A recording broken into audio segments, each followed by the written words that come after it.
introverted man here. Did I scare you awake? I hope so. All right, for those of you whose ears are now bleeding, I do apologize, but, it's what I do. I scream my name. Don't know why. It's a thing I do. Also, a thing I do is steal content. Use content with permission. Thanks to the Kentucky Atheist for letting me do so. I thought it's a good idea to ask. It's nice to do. I wouldn't want. I'm fine if someone wants to use my stuff, but it's good to ask, I think. So he talked to this guy, Brandon. Now, I couldn't help but think, let's go, Brandon, over and over again as I was listening to this talk. But also, I couldn't help but lose my mind and yell and want to jump through my computer screen and just smack some sense into him. Metaphorically speaking, of course. Don't do violence. But I just was getting madder and madder, like, But it's not just Brandon. But Brandon presents a lot of things that are very typical from apologetics and theists that I've heard many times, that you've probably heard many times, that we've heard many times. And I saw people in the comments like, no, you're wrong. And I'm like listed out the fallacies he's producing left and right. And there's a lot of Brandons out there, right? Kalajia's got it right. We've got a lot of Brandons out there. So it's not really per se about Brandon specifically, because his ideas are common enough that I felt that they needed to be responded to in my way. Kentucky Atheist responded to it in his way. And I think there's enough room for all the different techniques and tactics that we have as skeptics out there, that everyone is free to do or try whatever approach they feel appropriate or comfortable with, whatever that is, be it scientific or philosophical, or in my case, informal logical. Is that even? Yeah, that's a word now. Whatever. But again, he already had to talk to an atheist, so, it's kind of weird. But yeah, hey, look, all the other content on YouTube that I keep finding is AI these days, or it's theists talking to AI.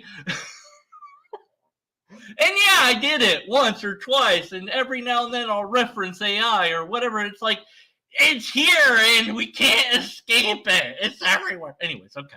Enough. So I'm going to play some of what Brandon says and respond to it and complain about it and tell you the fallacies and give my response to it, and the response that I think that we, collectively speaking, could or should make. I don't know. Again, not to tell you how to say things, because I just said, there's room enough for everything out there. So I don't know. That last part doesn't make sense. It made sense in my brain before it came out of my mouth, if you understand what I'm... You know what? Let's just edit that part out. Okay. Anyways. All right. Also, I'm still coughing because I don't know. So, yeah, that will be a thing to enjoy. All right. So let's go, Brandon. All right. Instance, I think, is, if we're going to take what is the more likely instance, does God exist or does God not exist? I would say it is more likely that God exists, just from a...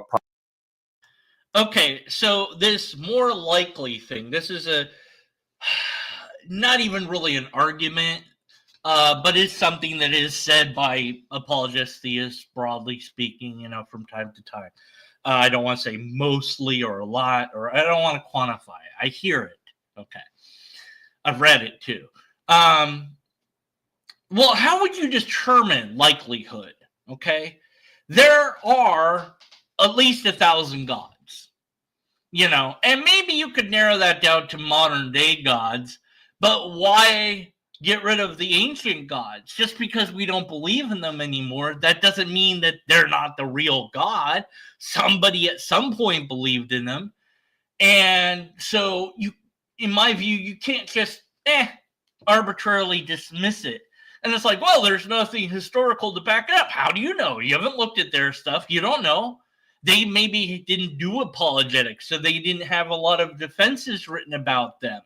So how would we know? Maybe Zoroastrianism got it right, or the thing before that, or the Vikings, or the Norse, or the whatever. Who knows? Maybe the Inuit got some sort of religion, or the Native Americans, their different spiritual ideas and beliefs. Why not? So, given that there are tens of thousands of gods that we could know about, let alone the ones that we can't know about because they're lost to history, the probability of picking the right god from among those is at least 1 in whatever that number actually is. Let's just say, let's just make it 1,000.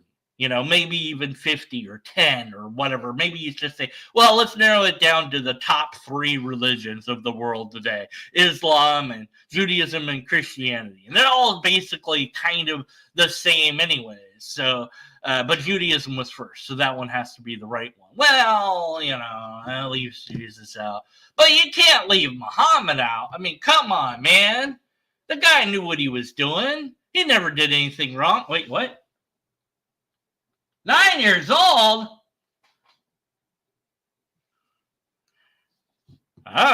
Anyways. But all glory and peace and all that be pooped on upon him for me to poop on. Triumph the Insult Comic Dog said that, not me. That was Triumph. That was actually Germania. My name is Germania. What am I talking about? Anyway, so yeah, don't know how you'd figure out that probability. And there isn't really a method given for that. It's just like, it's more probable. How do you know that? You don't. There's no way to figure that out. So there's no mechanism involved. But it sounds good, doesn't it? It's just like, it's more probable. Well, it's more probable that you got your God wrong, given that it's at least 1 in, even if you said 1 in 3, that's still not a very good chance. So but it's really actually 1 in 10,000. So, if we're dealing with probabilities, you're rolling the dice too. But then you're also discounting gods that have yet to reveal themselves to humanity. For all we know, God is waiting for us to evolve a bit more, or become a little bit more mature, or stop killing each other over stupid stuff like what God is real, or whatever, or killing each other over land or whatever. Just maybe stop killing each other, period. I don't know. Maybe God is waiting for us to invent the booger remover that you could just, I don't know, you could put it on your nose and it would pick it for you, and you wouldn't have to worry about trying to pick your boogers anymore. It would just get those really hard to get at ones and clean out your nose real good. Maybe something like that exists, and I don't know about it. Don't know why that came into my head as something to mention. Back to the video. Probability standpoint. Sure. I mean, I think you would have to have that position to be convinced that Christian. Okay. Theist long before I became a Christian. And the video talking the rest. I'm probably did. Yes, I should have timestamped this before doing it live. I apologize. Hold on. I'll run over. If you say that, like, as you go, God is in each one. Consider the first gospel. Sure. He stuff as you go on. But even in Mark, which is most. Okay. Here we go. Christology. So I would definitely agree that the Gospels definitely develop a higher Christology, like saying Jesus is God and stuff as you go on. But even in Mark, which is most scholars consider the first gospel, sure, he starts quoting stuff from Isaiah that's referring to God in that passage.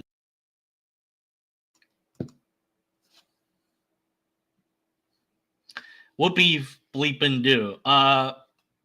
We don't know who wrote the oldest copy that we have of Mark, which is thought to be about 40 AC, which is I think that's right. It's like 20 some odd years after Jesus supposedly was around.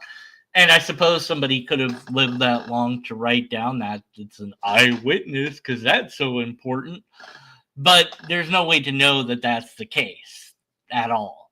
And I think that the experts, whoever they are, which is hard to figure out who those people are, wouldn't say that the copy that we have is the original. And the originals, it seems, are lost to time. So we really don't know what whoever it was wrote down in the first place, not even a little. And you're like, oh, but they kept it perfectly preserved. You don't know that. There's tons of incentive to change things. There's all sorts of personal pride incentive and desire for different doctrine and monetary incentive from the church that's paying the person to do it. There's errors, just so bad lighting. Who knows? And the fact is, illiteracy was commonplace. So being literate and being able to read and write was very rare. So more than likely, you're talking about somebody that had to be paid to do it. Maybe that person was already in the faith, maybe not. If not, that adds more problems because they're just, whatever, I'm doing this so I get paid, whatever. And how are they going to read it to check it out? Then they got to hire somebody else or have somebody else that can read, or are they just going to trust this person? Don't know. There's a lot of unknowns. And then another thing that is sometimes made a big deal of is the time gap of 20 years or 30 years or however long it is. That is a big problem. But I don't really think it's as big as it's a big problem, but I feel like some people make a bigger deal out of it. Like, oh my God, that's more than enough time for a legend to develop. I agree, but you don't need that much time. You don't need any time at all. You don't need any time at all. Look at Joseph Smith.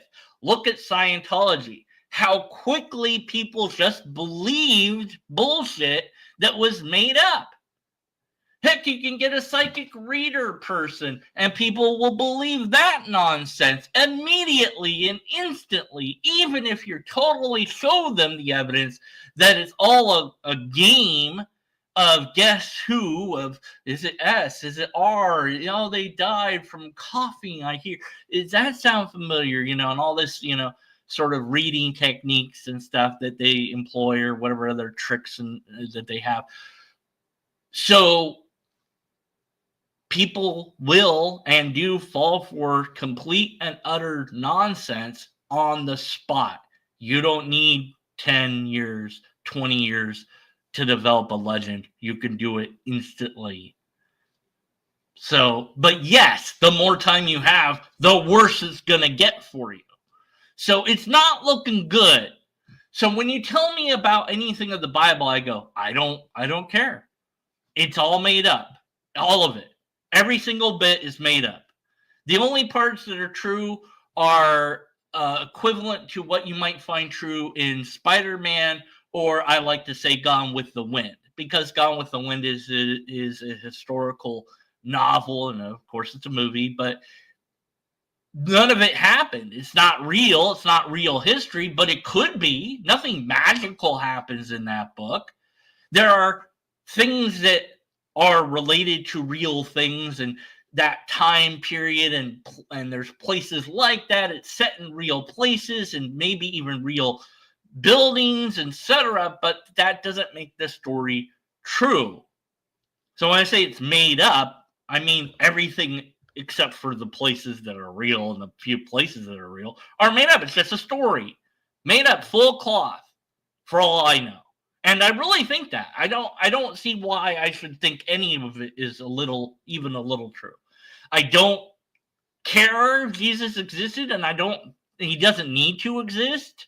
I don't take any hard stance on that, but I just don't care because it's not evidential.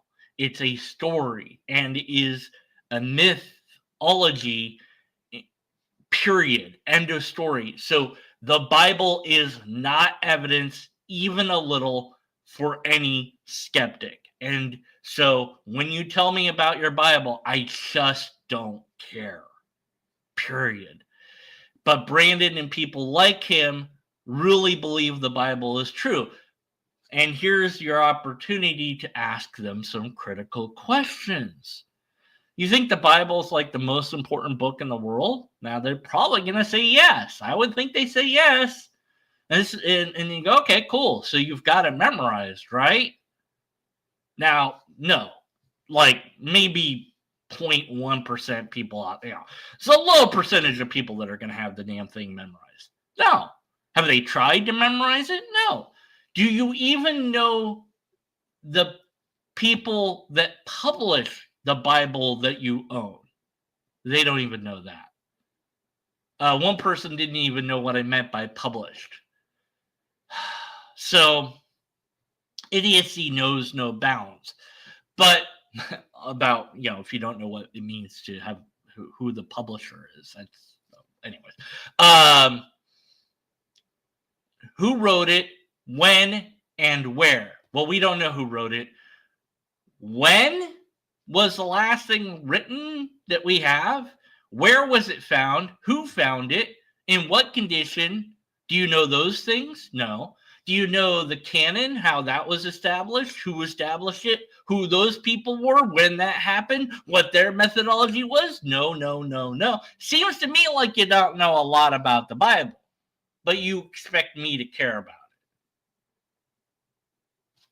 Just saying.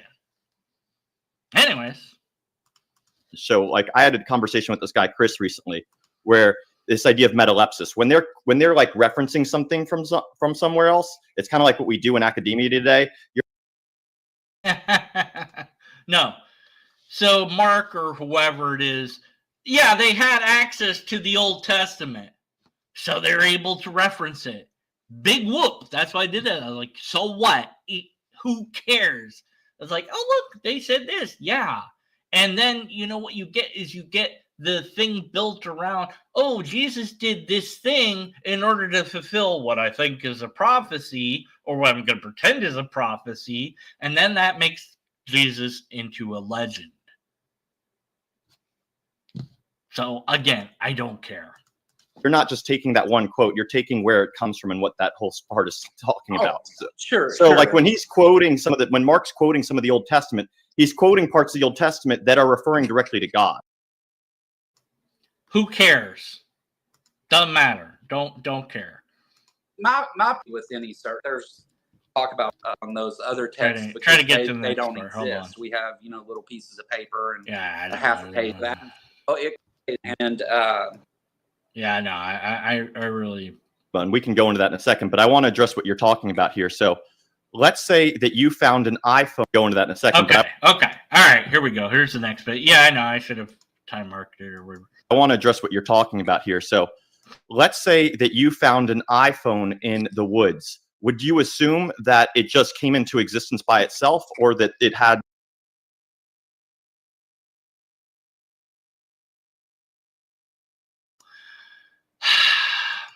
I don't know if you heard any of that. But I want to address what you're talking about here. So, let's say that you found an iPhone in the woods. Would you assume that it just came into existence by itself, or that it had an intelligent creator behind it? Okay. So this is the classical watchmaker argument, just updated for modern times. You find a watch on the beach. Oh, you know that the watch is designed. Oh, look at the tree. The tree must be designed too. Now, there's no real comparison to be made between the watch and the tree because they're both created. So then there's no distinction between created and not created at all. So then there's no comparison to be made. But you're supposed to draw an analogy here. And it's flawed. We know that the watch is made by people. We know that for sure. We know what a watch is. So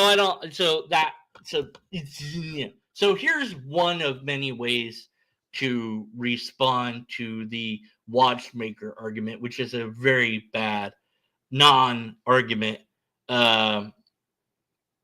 Yeah, if you're walking through a field, you see a tree, you immediately know it's designed, right? Yeah, exactly. If you get rid of the watch, or you get, and you go, well, you see a tree and you know it's designed, right? I mean, you're just getting rid of the watch in full, because it's like that's all they're saying. Here's another way, though. I because I came up with it, I like it more.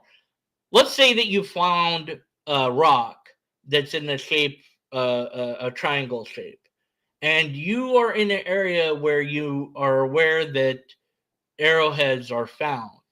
Now, you're not an expert, so you don't know if it's an arrowhead or just a rock that's triangle shaped. Are you going to assume that you found something made by a person? And should you assume anything?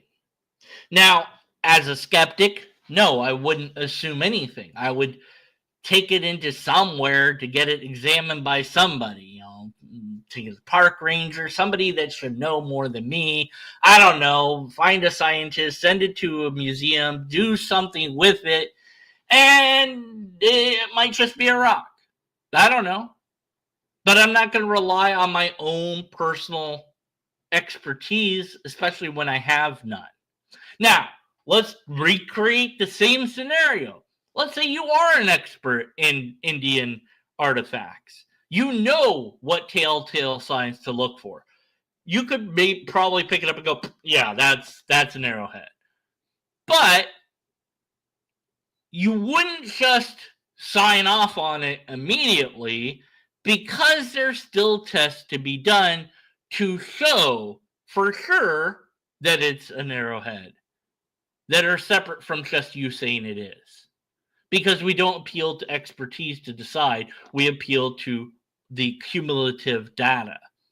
Although certainly the expertise bears some weight on the matter at hand. So, no, I don't assume that when I find something that I automatically understand its origin. I need to study it to find out. That's what breaks down this in full.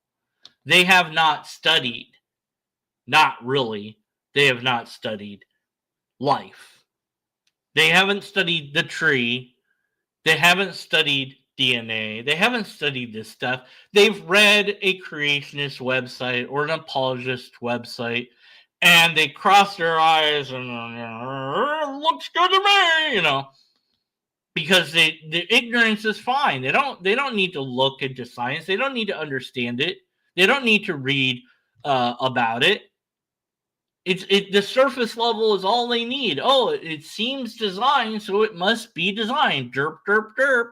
Sounds good to me. I'm not going to think deeper. I'm not going to explore deeper. I'm not going to see if I was wrong. And so this analogy dies there. Because you go, no, I wouldn't do that. I wouldn't ever agree with your thought experiment in the first place, because it's bad thought experiment. You need to do better than that. They're not gonna, but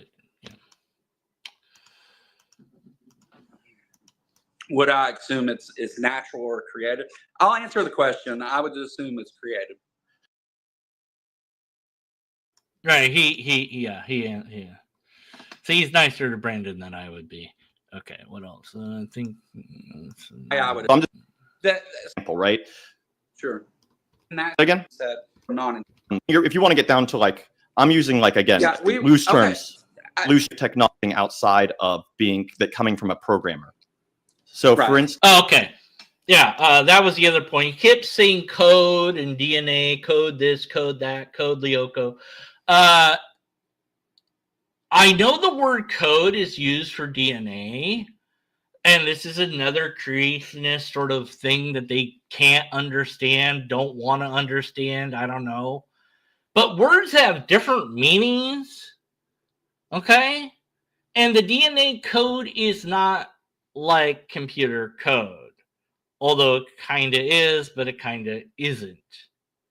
It's accidentally like code in that sense.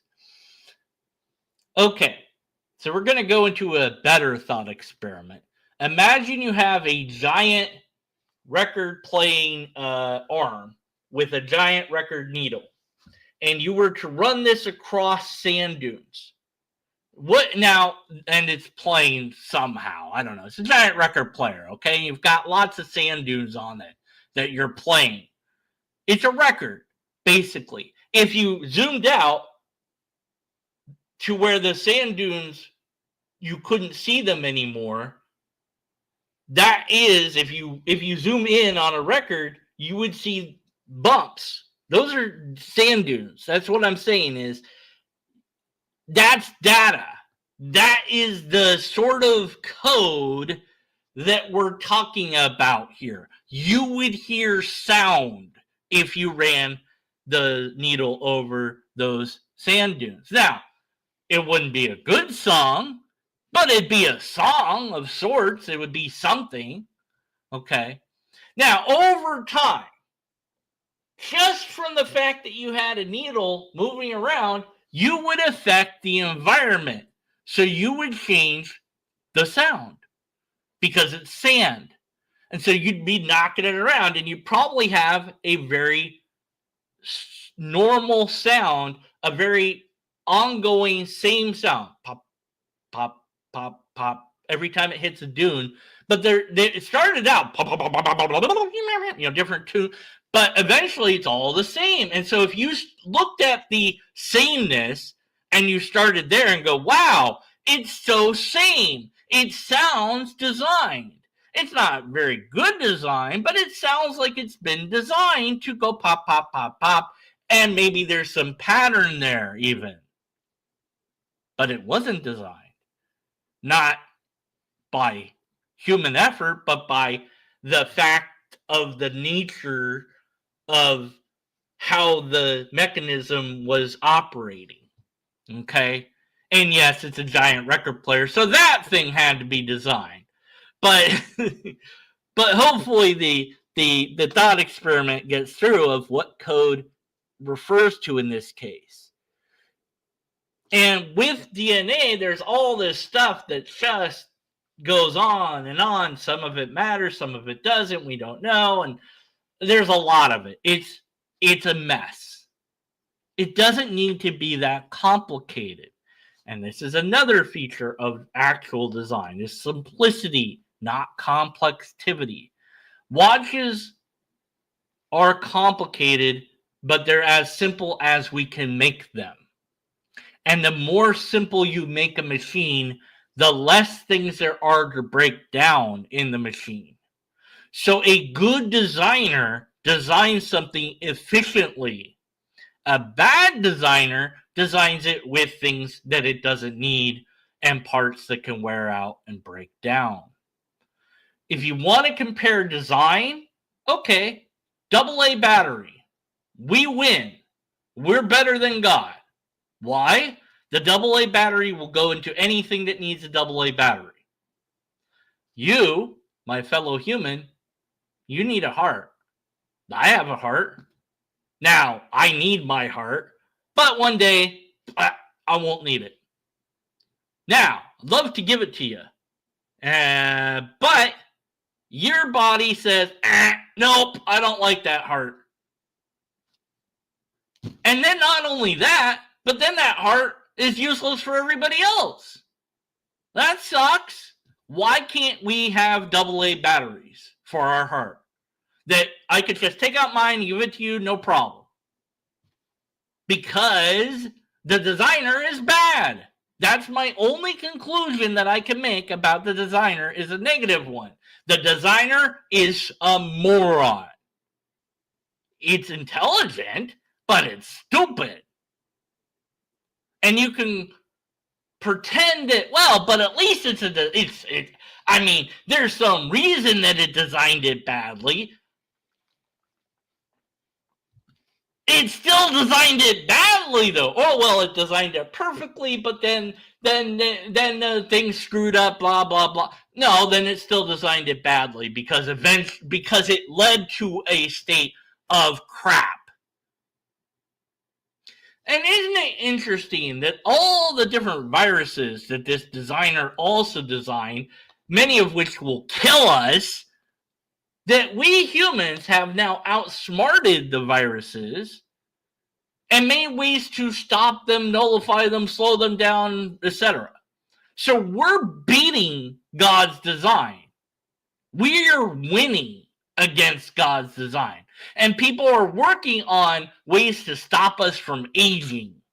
That's pretty cool. Thanks. Yes, I would like some of that, please. Within my lifetime, I would like to stop aging and maybe even reverse my age. And that's not science fiction. Yes, please. So we're beating God's bad design by making better designed humans. We're doing a better job than God. So much for intelligent design. Anyways, I'm a little bit upset about the whole ID crap. If you didn't get that by my tone and all that, just wanted to make sure that you understood that I'm a little bit irritated about, the whole. Also, wait, I'm not done. Also, what engineer, what mad person would build an amusement park on top of, next to, and sometimes inside of the waste disposal plant, and then tell you don't go in the back entrance, even though doing that is sometimes more fun? What insanity is that? Come on! And let's be frank here, okay? Your name's not Frank. I don't know why we say that. Let's just be honest here for a moment. Make sure there's no kids around. Anybody under 18, go away. Why does our penis look like a mushroom? Or is it that mushrooms look like penises? What's the deal with that? Why? And plants. There's some plants that look like penises. What's up with that? Why? Have you seen the penises on pigs? Don't look it up, man. It will mess you up, dude. And if you want to feel bad about yourself, look up a sperm whale's penis. Damn, it's big. So why do they look like that? Why did God design them that way? In fact, why did God design us this way, with this head and these symmetrical parts? Why not 20 eyes? Spiders have more than 2 eyes. Why are my eyes so sucky? Why is it that my breathing hole and my eating hole are right next to each other, divided by a thin flap that can go wrong and I can choke to death? Why don't those things be separate of? In fact, I had a tube that went to my stomach. That seemed to work pretty well for giving me food, so just give me a mouth fucking there. But that's not the result of design, it's the result of evolution. It doesn't do things that make sense, it does things that work good enough. That's it. So if we were designed by an utter, complete moron. Anyways. So for instance, DNA, which is code, it would only come from a programmer if we're taking the same line of logic. Now, I already commented on that. He's just wrong. It's not the same sort of code. Equivocation is the fallacy there. Moving on, let's get to the next point I want to address. Complex. So in the sense that you can't simplify it more than it is in. Oh, this is my favorite. I think this will be it for me at this point. Hold on. That's just what we assign to it. Okay, but the problem is, just like code, the reason it's referred to as code is because it's what it's called. This lag is really throwing me off. It's called irreducibly complex. So DNA is irreducibly complex. Okay. Write that down. DNA is irreducibly complex. At time index 2246, he says DNA is irreducibly complex. Really? Oh, it gets better. It gets better. So in the sense that you can't simplify it more than it is in order for it to be DNA. And so it has to be that complex by origin. And the code that is required in order for life to exist is infinitesimally small probability wise. If you were to line up all the instances of natural occurrences that would be necessary in order to create a. Okay, that line that he's saying there comes from creationists in full. I'm guessing that he's read a lot of creationist web pages or heard a lot of creationists speak, been exposed to that sort of apologetics. I don't think he's reading it off his screen because he's looking up like that. So I think this is coming from his memory bank. But it is direct quote. It's so improbable. It's so improbable. No, it's not, because it happened. And the probability that these creationists calculate is never the same. They can't agree because they don't have any methodology, and they're idiots who believe in magic. Also, they're wrong, which is the primary thing. They're just wrong. And we know they're wrong because evolution is true. Strand of DNA. It would take longer, and I can pull up the math for you on this. Yeah, sure you can. I would love for you to pull up the math for that and to cite your fucking source. Brandon doesn't cite a goddamn source of his.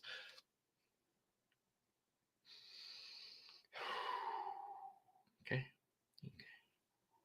It's okay. Yeah!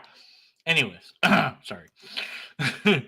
It would take longer than the 13 or 12 or 13 billion years that it took for the entire universe. Another creationist talking point. To develop. The likelihood of all the probability coming together to just get one strand of DNA in that period from all the possibilities is longer. It would take longer than the entire existence of the universe. But it can happen on. Prove it! Prove it! Where are you getting this idea from? Prove it. Citation required. This is where, if Brandon was talking to me, I would tell him to prove it. Citation required. I'd wait for him to find something. He wouldn't find anything. He wouldn't give me a peer-reviewed paper.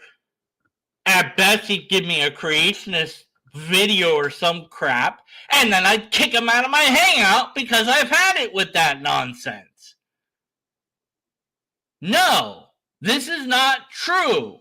Not even a little. There is no way to do this sort of math on probability in regards to evolution, especially considering where that idea comes from, which is only creationists. No scientist has said anything like this in a peer-reviewed paper ever. Believe that. And if I'm wrong, cool, Brandon. Just give me the paper. Not from a creationist, from actual science. And there's a difference. Day one, right? It could happen on day one. Right. Now, I'm supposed to be focusing on Brandon, but Kentucky makes a good point. In Brandon's view, everything just poofs into existence because magic. Magic can make it happen. Anyways. Correct. We don't know that people could come back to life. It seems that they can. No, it's not, because we don't know. But that's like saying the resurrection could have happened, right? No, it's not, because we don't know that the resurrection. We don't know that people could come back to life. It seems that they can. Not only do we see things that don't. Well, so there actually have been people that have come. People. Wait, I think I missed. I think I missed the part that I wanted to have for sure. Hold on. A strand of DNA longer than what the likelihood of all the possibilities on day one, right? Longer. It would take longer. It could happen on day one. Your action could have happened, right? No, it's not, because not contradict that That have come back to life from the dead. Okay. pretty sure at some point he says that all scientists agree with him. So I'm trying to get to that point. So, yeah, I did prepare for this. I just wanted to do it. So sorry. And no, the resurrection happening is we don't have anything like that. At all. Now, yeah, people have come back from the dead with the advanced medical technologies at our disposal. But usually what happens is a mixed diagnosis of dead. Different hospitals use different standards of what dead is. Now, I think it's starting to become more like the same across the board, I think. I don't know. I'm not in charge of hospitals. Hopefully they are. I think it would be wise to just base it on the brain waves and nothing else. But they don't, for various reasons, time constraints, equipment constraints, I don't know, whatever. Sometimes they just say, if your heart's done, you're done. You might not be. You might still be alive for a while, but there might be other reasons that they declare you medically dead. But you might not be. And as far as I'm aware, and I could be wrong about this, but last I knew, morgues in hospitals have a little string that hangs over the bed. Because if you're dead and you wake up and you're not dead, you pull the string, you get help, and that would freak me out. If I worked at a hospital and all of a sudden, beep, beep, beep, what is that? That's the morgue alarm. Somebody's not dead. Oh! Bye-bye! Never mind! I changed my mind. Don't dead! Open inside! Run away! No, if I worked at a hospital, I'd probably be used to it. I'd be like, yeah, whatever, sure. Okay. But still zombie, right? That they were deemed medically dead. But I'm not trying to get into that side of it. My point is more from a philosophical. You really got a few minutes later come back. Okay. I think that the YouTube video too. Don't observe all they always used, right? Oh, you know what I just thought about? I just realized I can use the chat to find the place that I'm complaining about.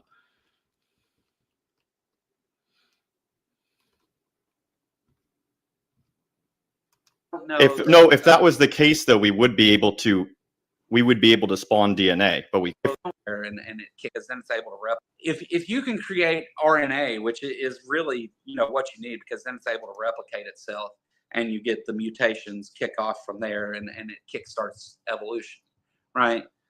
So I don't know, and we've observed that. We see the proteins come together to do that. So I don't know. If that was the case, though, we would be able to spawn DNA, but we can't. Okay, so I'm fine where he says that all scientists say the thing, so I can rant about that and end the video. All right, whatever. That's fine. We'll talk about this. I'll talk about this. We will. Whatever. I don't know. Why do we say we? Why? Who's we? I don't know. Anyways, whatever. Right? I know it's weird, isn't it? Yeah. What? My invisible producer just doesn't exist. Want me to talk to something? Fine. All right. Fine. Okay. Fine. I hear you. All right. Now, what was I saying? You're talking about the thing. Oh, okay. Thank you. Put me on your head. I don't know if I should. Put me on your head. Do it. Okay.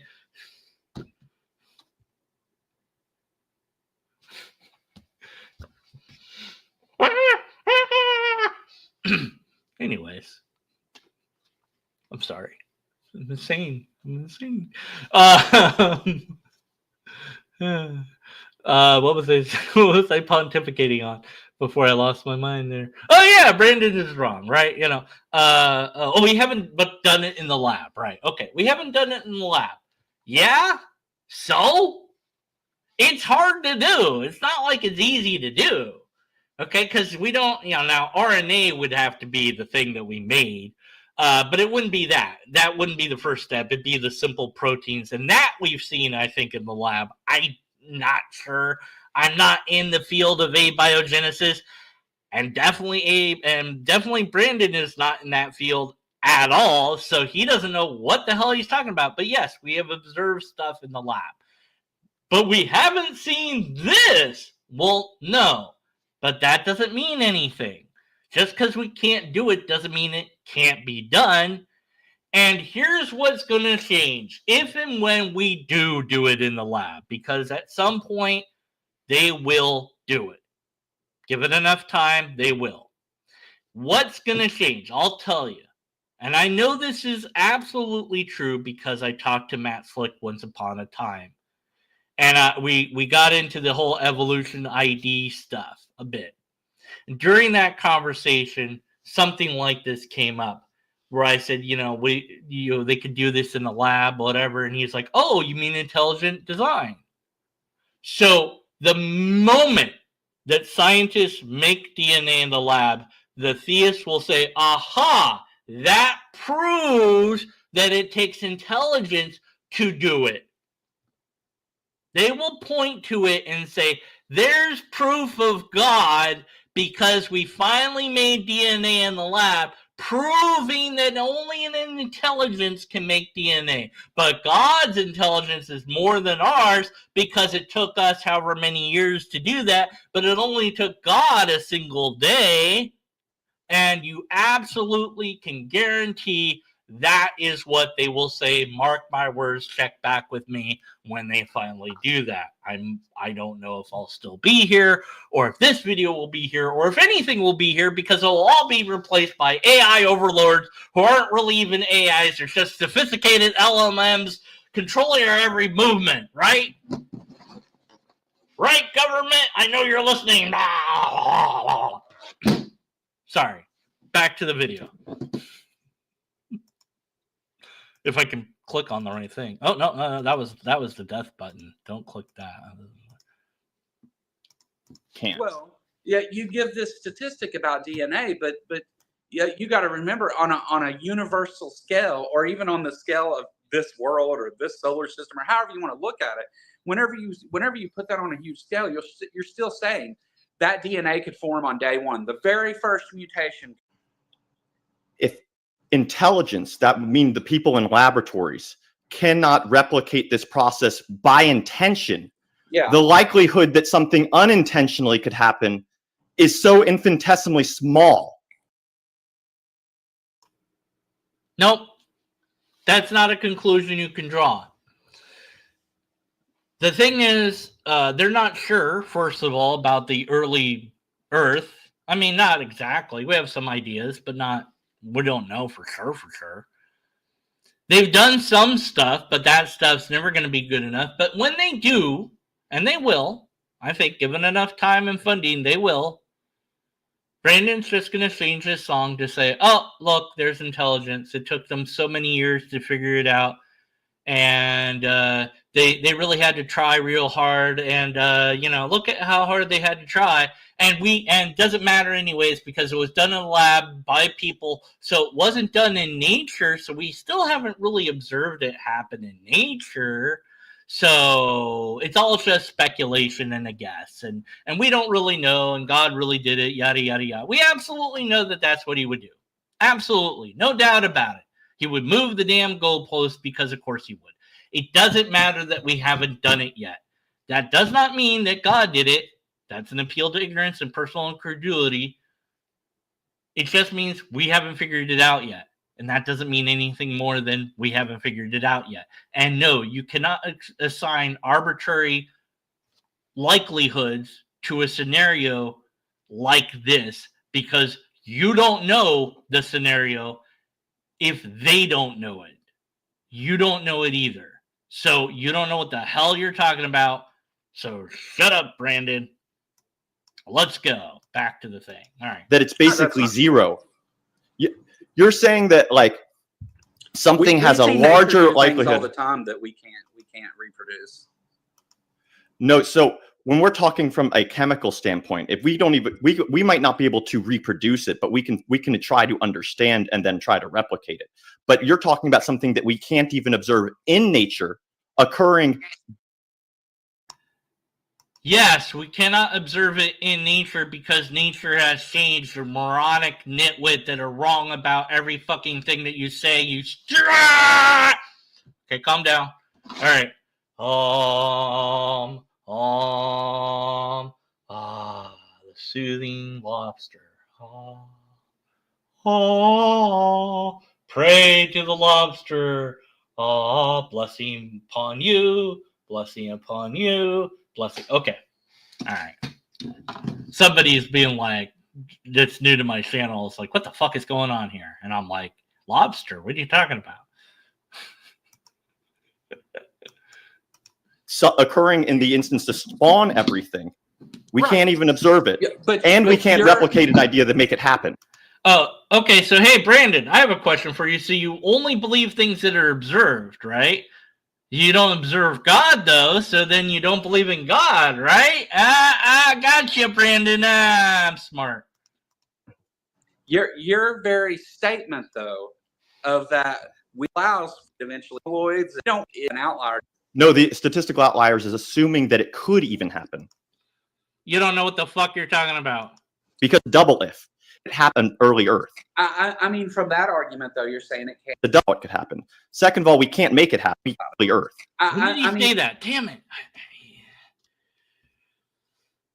We accept that we don't know it, but saying that it didn't happen because it's so statistically an outlier doesn't mean that it didn't happen. In fact, that gives. But the statistical evidence outliers that assuming that it. happen. No, the statistical outliers is assuming that it could even happen, because we still can't do it, and we don't even know how it could be done.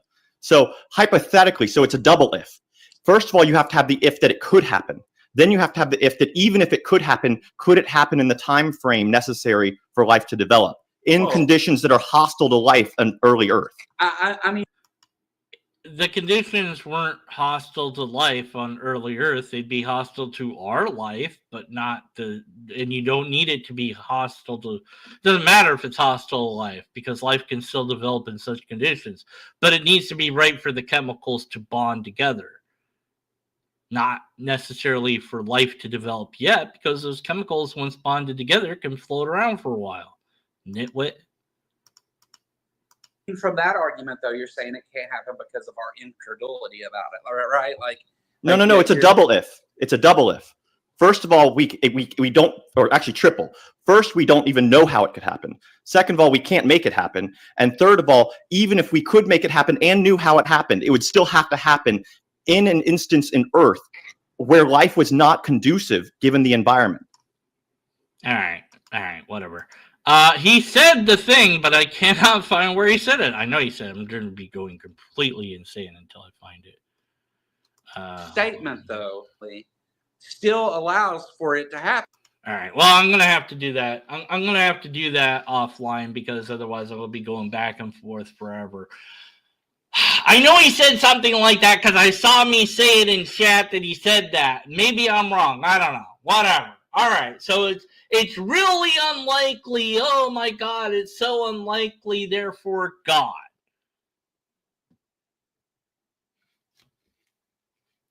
I'm pretty sure he said all scientists agree with it, and I want to find where he said that so I can be right about that. I could be wrong. If I don't find it, then I'll shut up. But anyways.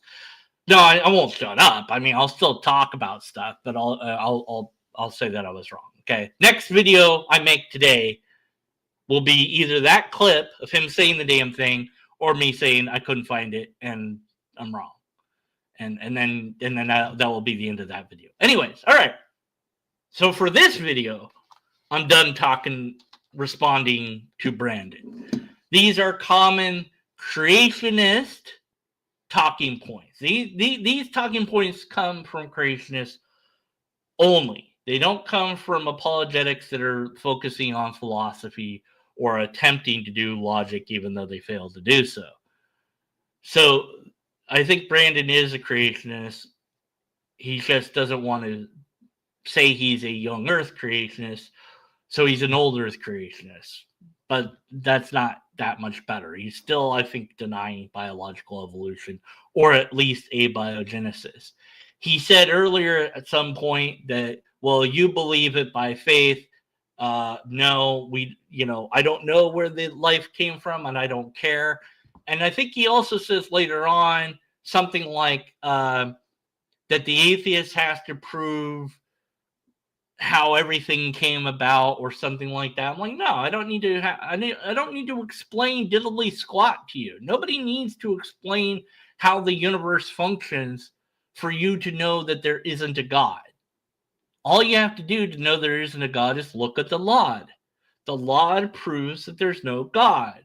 The lobster original deity, as outlined by the lobsters, which you haven't read yet, proves that God, as it was eaten by Lod, and so there's no God now. It's just a deity called Lod. That's it. Simple. But also, you don't have to disprove God to disbelieve in God, because God has failed to be proven.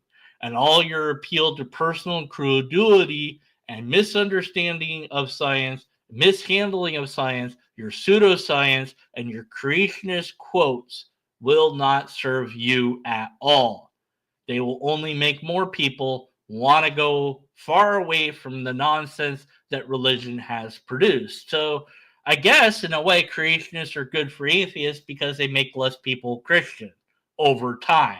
But it's still doing a tremendous harm to the individuals that believe in the nonsense now and potentially influencing others, and that scares the bleep out of me. Because good science is hard, simple science is simple and easy. It's easy to say a creation requires a creator because that takes no thought. It's difficult to understand the bleeping DNA and what it is and how it works. I don't think I understand any of it. I have to look it up. I don't even know what the damn letters stand for right now.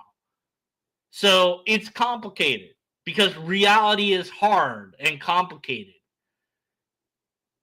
And saying that you don't understand it, which is all Brandon does, doesn't prove God. Now, he thinks he does the opposite, but he doesn't even recognize his own lack of information on the matter. And he makes wild, outlandish claims and provides zero citations. And at one point, he even asked chat to go Google it for him, to which I say, no, that is your burden, not ours. You present the thing that you want to claim, then we'll believe you. Give us the citation first and foremost. But he won't. And he can't, because no creationist can, because it's not out there. Because real science is really hard. Creationism is crap. Okay? It's that simple. Does God exist? Don't know. Don't know what that would be or how it would work. But denying evolution and abiogenesis doesn't get you to God, because all that can do is get you to a non-existent God, because abiogenesis and evolution definitely happened. So if you want to say God did all that or set up the criteria for all that, you can say that, but you can't prove or demonstrate it. And you shouldn't use bad logic to try to forward your ideas. But when all you have is bad logic, I guess you don't really have much of a choice, other than maybe being honest and saying it's just a belief and stop trying to pretend that it's true. It's a belief that you hold, and you're welcome to it. But don't say that it's real unless you can prove that it's real. And if you can't prove that it's real and you can't demonstrate that it's real, perhaps you can be skeptical that it's real. And after I'm done with this, you must continue to be skeptical. That didn't roll very well into my ending thing, did it? Oh well, whatever. See you next time. Whee!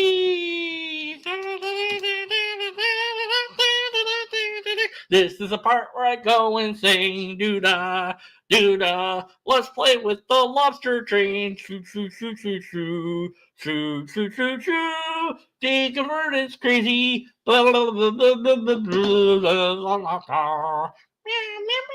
You'll have this song in your head now all day. Da, da, da. What is this song name? Da, da, da, da, da, da, da. Camptown races, sing this song. I remembered the song. Na, na, na, na, na, na, da. All do today. This song stuck in your head. Deconverted man is clicking the ending button. Da, da, da, da, da, da, da. Please make it end. Woohoo! Please make it end. Woohoo! One more time. Please make it end.